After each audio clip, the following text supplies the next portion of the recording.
প্রতিদিনের মতো আজকেও নামাজ শেষ করলাম। আলহামদুলিল্লাহ, সুন্দর একটা সকাল, আল্লাহর দেওয়া উপহার। নতুন করে আবার নতুন স্বপ্ন নিয়ে পথটা চলা শুরু হলো। সকালবেলা ঘরে এসে তারপরে ১ কাপ চায়ে একটা বিস্কিট ভিজিয়ে খেয়ে নিলাম। কি প্রশান্তি, মনটাই শান্তি। তারপর কি করব? তারপর চলে যাব আমি সবজি খেতে। নানিকে নিয়ে সবজি খেতে চলে গেলাম। আর সবজি খেতে গিয়ে দেখো, এটা হচ্ছে দুন্দুল। কতগুলা দুন্দুল ছিঁড়লাম। অবশ্যই এর আগে অনেকগুলো দুন্দুল হয়েছিল, কিন্তু এগুলা খেতে পারিনি, নষ্ট হয়ে গেছে। গাছে ঔষধ দেওয়ার পর বেশ ভালোই দুন্দুল পড়েছে। এই সবজিগুলা কিনতে কিন্তু বাজারে গেলে অনেক টাকা দরকার হতো, বলতে গেল ৬০ থেকে ৭০ টাকা। যাই হোক, আলহামদুলিল্লাহ, নিজেদের ক্ষেতের সবজি বিক্রি না করতে পারলেও খেতে তো পারবো, সেটাই অনেক বেশি একটা ব্যাপার। যাই হোক, সবজিগুলা দেখো কি সুন্দর তরতাজা। নানি তো সবজিগুলা ছিঁড়ছিল আর আমি এটা খুব আনন্দ উপভোগ করছিলাম। এবছর কিন্তু প্রচুর পরিমাণ সুপারি হয়েছে আমাদের বাগানে।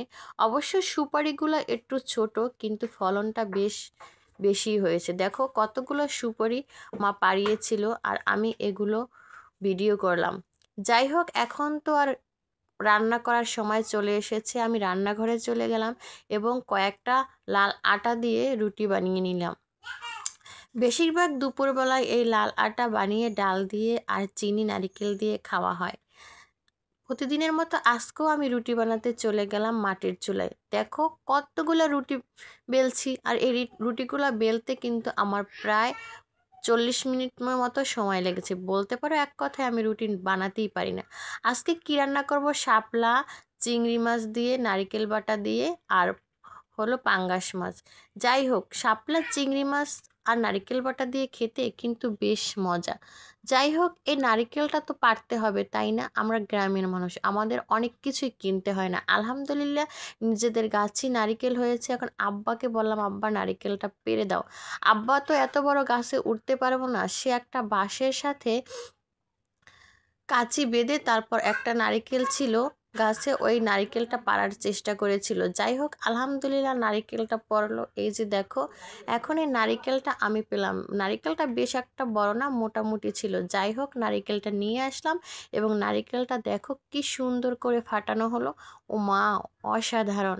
একটা নারিকেলের দাম কিন্তু ১০০ থেকে ১৫০ টাকা। যাই হোক, বাজারে গেলে কিনে বোঝা যায় কোন জিনিসের কোনটা দাম। এখন যেহেতু গাছের আছে, তাই দাম আর হিসাব করতে হয় না। নারিকেল বাটা দিয়ে চিংড়ি মাছ দিয়ে কষিয়ে আমি নারিকেল শাপলাটা রান্না করব। দেখো তো, অসাধারণ! আমাদের বরিশালের মানুষ কিন্তু এরকমেরই শাপলা খাই, আর এরকমের শাপলা খেতে কিন্তু খুব মজা। বিশ্বাস না হলে তোমরাও ট্রাই করে দেখতে পারো। দেখো তো আমার শাপলার কালারটা কি সুন্দর হয়েছে। তোমরা চাইলে, আমি একটু এখানে মাখো মাখো রেখেছি, তোমরা চাইলে এটা ভেজেও খেতে পারো।